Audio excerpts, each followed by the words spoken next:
Hey guys, this is Monika Singh and welcome to our channel. जैसा कि आपको पता है कि हम बीएड फर्स्ट ईयर के लेसन प्लान्स कंप्लीट कर रहे हैं और आज हमारा हिंदी का लेसन प्लान नंबर 15 है।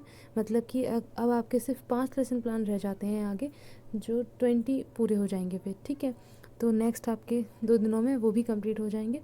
इसके अलावा कोई भी क्वेरी आप कमेंट बॉक्स में बता सकते हो। पीडीएफ आपको टेलीग्राम से मिल जाता है। अगर आपको लगता है कि पीडीएफ से अगर आपको काम करना है तो चाहते हो तो आप वहाँ से ले सकते हो। ठीक है, तो आप जानते हो यहाँ पर इंट्रो आ जाता है सबसे पहले, lesson number, class section, school, date, subject and सब सब्जेक्ट।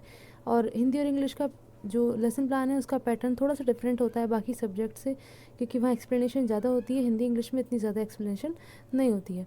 इसके बाद में सामान्य उद्देश्य हमारे प्रकरण आज का हमारा है कर्तव्य पालन। इसके बाद सामान्य उद्देश्य आ जाते हैं, जो कि कहानी और कविता के अकॉर्डिंग थोड़े बहुत से अंतर पड़ जाता है, क्योंकि कहानी में आपको सिर्फ क्या है कि वो अलग पैटर्न है थोड़ा, और जो कविता है उसमें भाव वगैरह बताने पड़ते हैं, लय वगैरह, स्वर, ये सब चीज़ें होती हैं, तो थोड़ा सा डिफरेंट हो जाता है। तो सामान्य उद्देश्य में 2-3 आपके अलग अलग मिल जाएंगे कहानी और कविता से, लेकिन जितनी भी कहानियाँ उनके लिए आप सेम रख सकते हो। सामान्य उद्देश्य जितने भी कविताएं हैं उनके लिए आप सेम रख सकते हो सामान्य उद्देश्य। इस तरीके से जो जनरल ऑब्जेक्टिव्स हैं, सामान्य उद्देश्य हैं, वो कॉमन से ही रहते हैं। जबकि आपके विशिष्ट उद्देश्य, चाहे कविता हो या कहानी हो, जितनी बार आपका चैप्टर चेंज होगा, जितनी बार आपका टॉपिक चेंज होगा, उतनी बार आपके विशिष्ट उद्देश्य बदल जाते हैं। इसके बाद आपकी सहायक सामग्री आ जाती है। जो भी आप चीज़ें यूज़ करते हो पढ़ाते वक्त, वो सहायक सामग्री में आ जाते हैं। फिर पूर्व ज्ञान, बच्चों को बेसिक सी नॉलेज हर चीज़ के बारे में होती है, वही मानकर हम यहाँ पूर्व ज्ञान के बारे में लिख देते हैं, क्योंकि पूर्व ज्ञान आपका संबंध करके प्रस्तावना प्रश्न उससे हम करते हैं। ठीक है, देखेंगे अभी। तो सबसे पहले हमारे प्रस्तावना प्रश्न आ जाते हैं। प्रस्तावना प्रश्न के उत्तर दिया, प्रश्नोत्तर विधि से हमने बताया। उद्देश्य कथन है, हम एक्सप्लेनेशन देते हैं कि अनाउंस करते हैं एक तरीके से कि हम आज क्या पढ़ाने वाले हैं। ठीक है, इसके आगे आप जानते ही हैं प्रस्तुतिकरण आ जाता है। ठीक है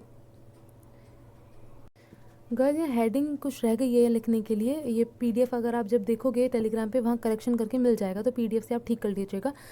तो प्रस्तुतिकरण में सबसे पहले आप जानते हैं आदर्श वाचन, टीचर खुद पढ़कर बताती हैं। इसके बाद बच्चे पीछे से पढ़ना चालू करते हैं, तो अनुकरण वाचन हो गया। फिर उच्चारण संशोधन, जो वर्ड्स बच्चे गलत बोलेंगे उसे टीचर ठीक करके बताएंगी। आप लड़के हैं तो छात्र अध्यापक लिखिएगा, लड़कियों के लिए छात्र अध्यापिका। उसके बाद आगे चलते हैं, तुम काठिन्य संशोधन, मतलब काठिन्य निवारण है ये। चलो यहाँ पे मिस्टेक हो गई, ये ठीक करके आपको मिल जाएगा। ठीक है, पीडीएफ में आप देख लीजिएगा। तो शब्द अर्थ है, यहाँ पर शब्द अर्थ बताए जाएंगे, जो कठिन शब्द हैं उनके अर्थ बताए जाएंगे। फिर मौन वाचन होगा, बच्चों को चुपचाप पढ़ने के लिए कहा जाएगा।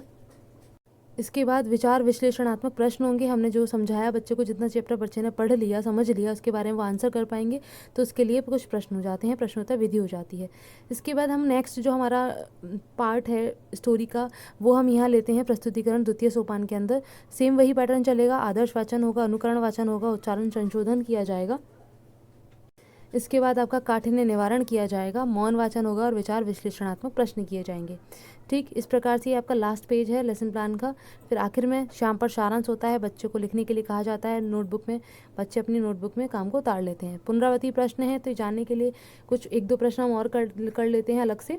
जितना भी हमने समझाया बच्चे को ध्यान से सुना है, समझा है, तो उसका आंसर कर पाएगा, तो उसके लिए पुनरावृत्ति प्रश्न हो जाते हैं। फिर गृह कार्य हम बच्चों को देते हैं, ये आपका गृह कार्य हो जाता है।